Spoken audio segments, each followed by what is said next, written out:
Yay! Welcome to the Controllables interview series for this Mental Health Awareness Month. This series is all about real people sharing real stories of how they've taken back control by focusing on what they can control, their mindset, their habits, their energy.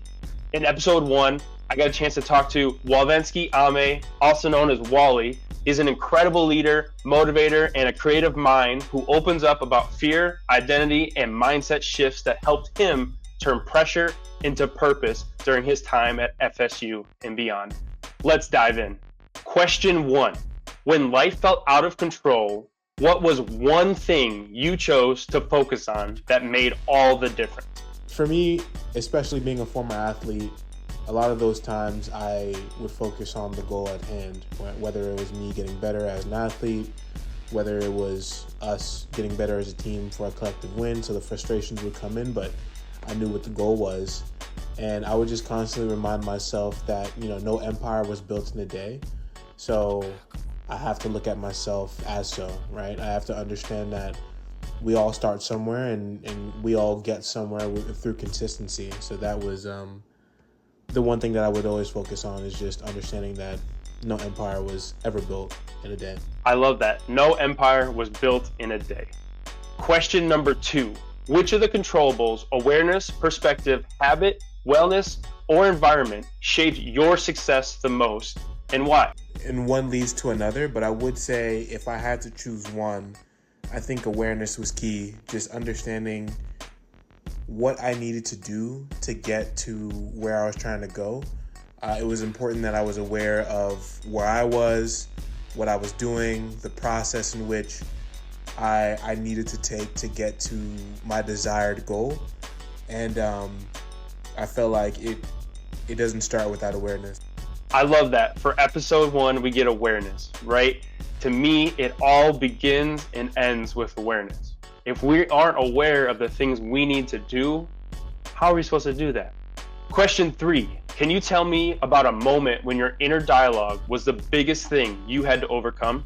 At Florida State University, where I played football, transitioning from defensive tackle, where I was 300 plus pounds, to defensive end, where the average end at Florida State was about in the range of 250, 260. I had to compete against guys who were genetically, athletically advanced, man. Like, it was a challenge, especially with me having to lose the weight. These guys were naturally faster than me because they've been at this weight for X amount of years, and I was coming from a different world. And I would often have thoughts of like, okay, I'm never going to be able to do it. I'm never going to be able to start over this guy.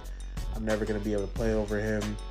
And I had to keep the main thing. I had to be secure in myself, but also be consistent. I was able to get that position. Keeping the main thing. Great advice, Wally. When you find yourself in an environment and you're comparing yourself to others, try to take a step back and remind yourself that you are the one you're competing against, not everybody else. Question 4, if you could go back and tell your younger self one thing about mindset, what would it be? I would say to continue to have a positive mindset. Stay the course. Things do get better over time. Instant gratification is not chalked up to what people make it seem. Delayed gratification is the goal. It is what really pays off. And as a creator, as an athlete, having that understanding is crucial because you get better with the reps that you put in. And so stay the course is probably the most important thing. Great advice to give to a younger version of yourself. Stay the course. Thanks for checking out episode 1 of How I Controlled the Controllables, a video series inspired by my book, The Controllables. Get your copy anywhere books are sold. Scan that QR code on the screen if you want to check out chapter 1 for free. Episode 2 coming out soon. Happy Mental Health Awareness Month. Let's go!